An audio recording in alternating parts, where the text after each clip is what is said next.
Good morning, everybody. It's Victoria Thomas in the training department. I have Mady Morgan with us, our social media specialist, and today she's going to talk a little bit about Instagram. You guys are all muted, so if anybody has a question as we're going through, just type it in that question box and I will kind of monitor those. Without further ado, Mady, take it away. Good morning, everybody. Thanks so much for joining today.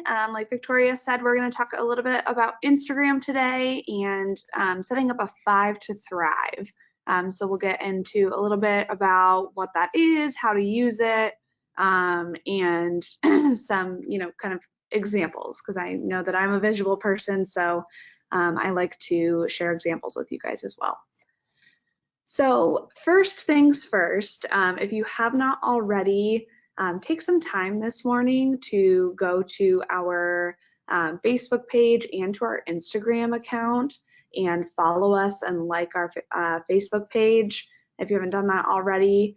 And you can actually on Facebook set a business profile to be a quote unquote favorite. So that moves up our posts higher up into your news feed so that you're never missing those posts. So anything that we post on Facebook and Instagram, that is fair game for you guys to share or repost on your own feeds. So we try to put out good content for you guys to be able to share and use in your own posting calendar. So go ahead and follow us and like us on those platforms if you haven't already. Okay, so a 5 to Thrive. What is a 5 to Thrive? So when I refer to your 5 to Thrive, that's going to be an outline of 5 topics or categories that you're going to post on social media, especially when you just don't know what the heck to post. It's a good way to kind of keep yourself organized. The same concept can be applied to any platform. So you can definitely do this with Facebook or whatever else, but I'll mostly be talking about Instagram today, but just know that you can use the same concept kind of across the board. So the idea behind it is that you are posting Monday through Friday and you're posting a different topic each day, and then you start over again each Monday. So 5 days a week, you have a category that you're posting, and then it just starts over and it keeps you organized. So how do you come up with your 5 to Thrive? So think about all the things that are important to you. What makes you get out of bed in the morning and show up and, get on with your day and, those sorts of things. These can be your hobbies, they can be your interests, they can be people in your life that motivate you, adjectives that describe you. Maybe you like to cook, maybe you're on a kickball team. Is there a tradition that you do with your family? For example, a girl I went to college with posts a photo with her husband and her 2 sons every week. They're up, they're ready for church on Sundays, and they snap a photo. And every Sunday she posts that photo, and she calls it the Kopelman Weekly. That's their last name is Kopelman. So she knows that every Sunday when they're already, dressed up and hair brushed and teeth brushed and all that she's going to take this photo and that she's going to post it. So that is one of her categories or buckets, if you will. And then as she's scrolling through her feed, she can essentially watch her family grow up right in front of her. So that's kind of one of her buckets. So I want you guys to think about everything that makes you outside of real estate, outside of your career. What sorts of things are you interested in? How the things you do, like what kind of person are you? It's important to your followers to know that you're a real estate agent, but you don't want to bombard with them with all real estate content all the time. Your followers want to get to know you on a more personal level because that personal connection is what builds trust, right? And a trusting relationship is so important, especially in real estate.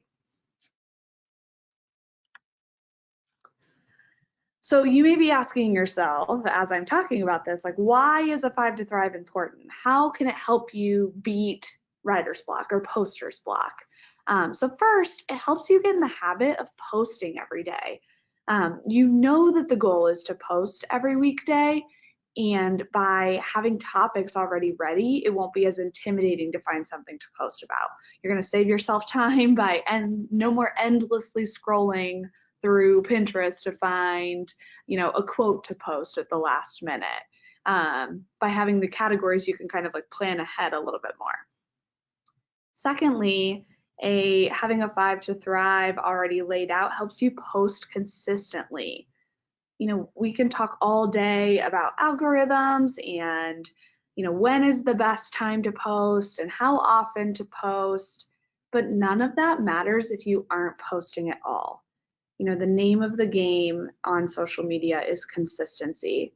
We talk about a 5 to Thrive, so we're talking 5 topics or categories, but if 5 is too much, then that's totally fine. If you are somebody that is already not posting super regularly and you want to aim for 1 or 2 times a week instead, that's totally fine. I think it's better to show up consistently and post less haphazardly than it is to post every single day. Of course, more posts are better, but again, it's about consistency. So lastly, a 5 to Thrive, having that already laid out takes the guesswork out of content planning. So when you wake up on Monday or Thursday or whatever day, you already know the topic that you need to post about, and that will help you when you're trying to gather content as well when you're out and about. If you, decide that new restaurants are going to be one of your topics that you post about, that when you go out to dinner, you need to snap a photo so that you have that content ready. So your feed will look varied and it'll look like you spent a ton of time planning all this content, when in reality, you're really just posting about the things that are important to you and that you're, likely already documenting. So it helps eliminate that kind of urge to post for the sake of posting. Like I just mentioned, the scrolling through Pinterest because, oh crap, I haven't posted today, I'm just going to post a quote real quick. If you already have a plan in mind for this content, you're more likely to post quality content that reflects who you are as a person and as a brand instead of, just quantity, because quality is better than quantity in this case. So I put together a few examples to hopefully get your guys' wheels turning a little bit on this idea about, what topics you could do. Like I said, it's totally based on you and your brand and what you're trying to put out there. But just to kind of, get you thinking a little bit. So hopefully this will give you some inspiration for which categories you can create for yourself. So the first example I have, say that we're Butler University and our goal is to get more students in the door and boost enrollment numbers. So if we're posting on behalf of Butler and the 5 things that we care about to accomplish those goals could be profiles on current students. Maybe we want to show off our really beautiful campus. Who doesn't love photos of dogs? Butler has a live mascot, Butler Blue, so maybe we post about the dog. University statistics, how, Butler ranks against other local colleges. And then, of course, we're a Division I school, so we're going to post about our athletics. And so our grid might look something like this, if that is our if those are our categories and that's our goal. So you can see here, number 1, maybe on Monday, we post a student profile and we ask students questions about why they love Butler.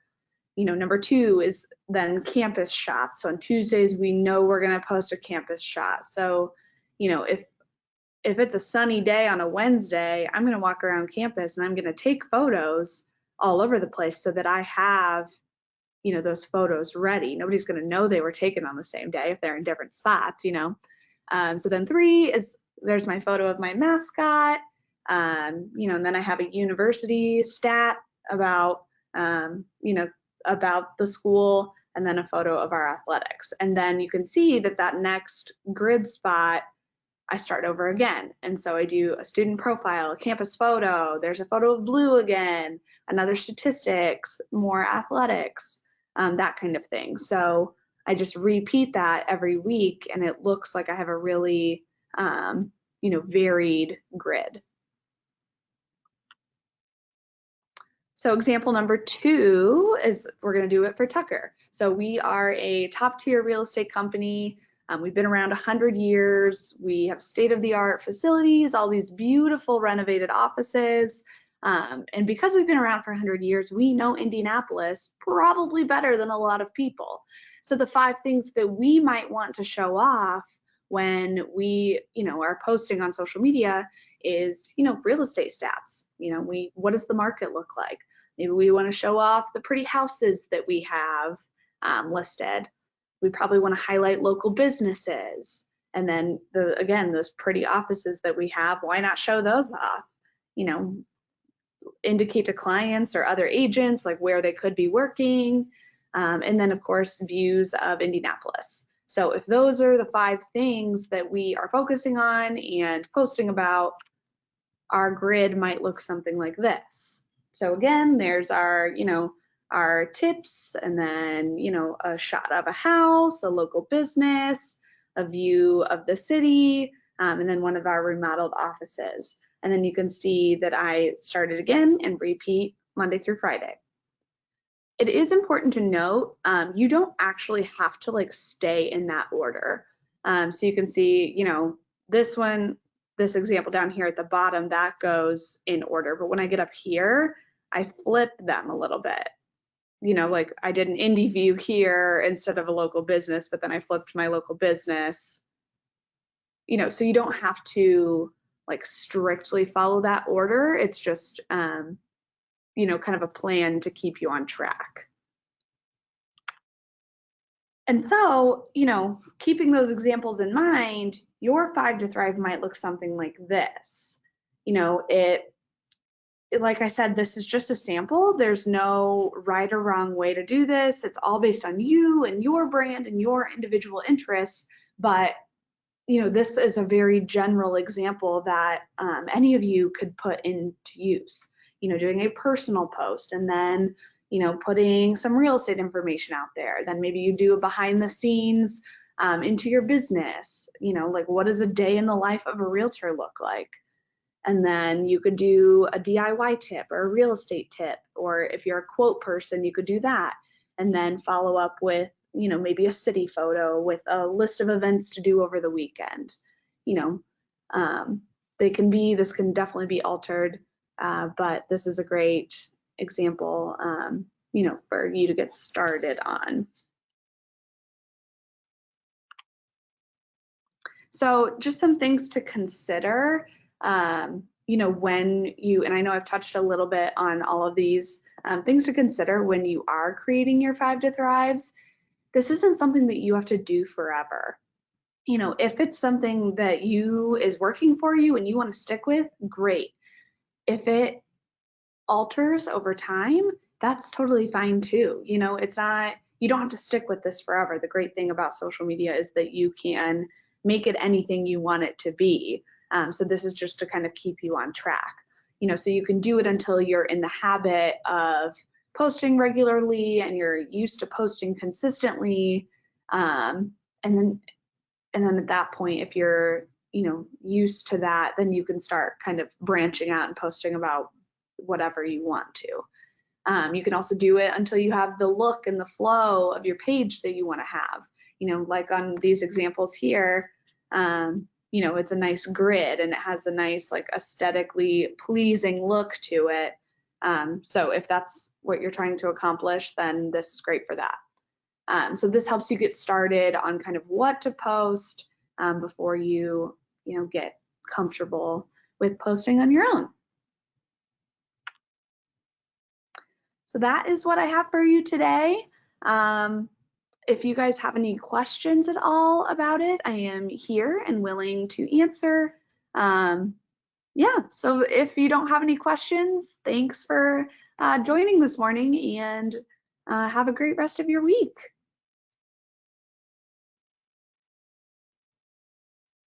Awesome. Thank you, Maddie. I haven't had any questions come in, but like she said, if you have any questions or want some help planning out your own 5 to Thrive, Maddie is available. So am I. You guys have a great rest of your day. Thanks, everyone.